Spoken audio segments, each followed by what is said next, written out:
അല്ലട്ടാ happy Vishu. അയ്യോ happy Vishu. ഞാൻ ആ ഒരു ഹാപ്പി വിഷു നേരത്തെ വേറൊരു ഷാനലിൽ പറഞ്ഞത്, അപ്പൊ അവൻ ഓടിക്കളഞ്ഞു.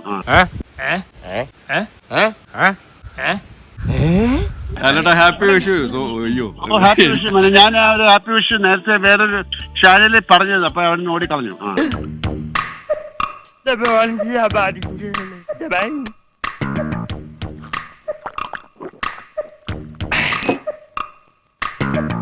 എവിടെയോ എന്തോ ഒരു തകരാറ് പോലെ. ലാലേട്ട, എന്താ വിഷുവായിട്ട് വിശേഷങ്ങൾ എന്തൊക്കെയാ?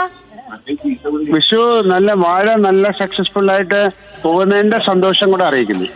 ഇത് ഏത് ഭാഷ? പോകുന്നതിന്റെ സന്തോഷം കൂടെ അറിയിക്കുന്നു. അത് പറ, ഞാൻ പറയാ, ഇത് മലയാളം അല്ല. പോകുന്നതിന്റെ സന്തോഷം കൂടെ അറിയിക്കുന്നു. അർത്ഥം എനിക്ക് അറിഞ്ഞൂടാ. നല്ല വെയിറ്റ് ഉള്ള വാക്കല്ലേ, കൊള്ളാമോ? ഞാനിങ്ങനെ അന്തം വിട്ട് നിന്നുപോയി. ശ്രീ മോഹൻലാൽ, സ്വാഗതം ബിഗ് ടിവിയിലേക്ക്. വിഷു ആശംസകൾ. ഹാപ്പി വിഷു. ഹാപ്പി വിഷു. എന്താ അന്തം വിട്ട് നിന്ന് പോയെന്ന് പറഞ്ഞ? സോറി, അറിഞ്ഞോണ്ടല്ല, മനഃപൂർവ്വല്ലേ. വിഷുക്കണിയൊക്കെ കണ്ടോ? അമേരിക്കയില് വിഷുക്കണി കാണാനാവുന്നതേ ഉള്ളൂ. ഇല്ലില്ല, ഇന്നലെ ആയിരുന്നു ഞങ്ങളുടെ ഒരു പെണ്ണിന്റെ വീട്ടിലാണ്. അങ്ങനെയൊക്കെ വഴിയില്ലോ.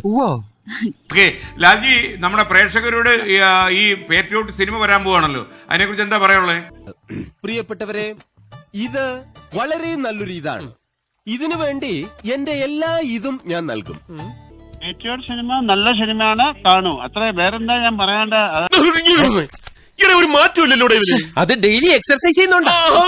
ഞാൻ പോവാ. ദൃശ്യം 3 പേട്രിയറ്റ് പല സിനിമകൾക്ക് വേണ്ടിയുള്ള കാത്തിരിപ്പൂടിയാണ്. അങ്ങനെയുണ്ട് പ്രതീക്ഷകള്? ഒരു പ്രതീക്ഷയില്ല. അതൊരു ഭയങ്കര വെടിയാണ്. നീ കുറെ നേരമായി എനിക്കിട്ട് പൊളക്കാൻ തുടങ്ങിയിട്ട്. എന്റെ പ്രതീക്ഷയല്ല, ഞാൻ എന്റെ ജോലി കഴിഞ്ഞു അല്ലെ, അങ്ങനെയാണല്ലോ. നീയാണ് മോനെ ആൺകുട്ടി. ഇത്രയും കാലം ഗൾഫിൽ ജോലി ചെയ്തിട്ട് ഇങ്ങനത്തെ ഒരു നരി ഞാൻ കണ്ടില്ല. തമാശ പോലെയല്ല. നമസ്കാരം ലാലേട്ട, നമുക്കിപ്പോൾ ഇവിടെ വിഷുപ്പുലരിയാണ്. നമസ്കാരം. ഹാപ്പി വിഷു. ഹാപ്പി വിഷു എല്ലാവർക്കും.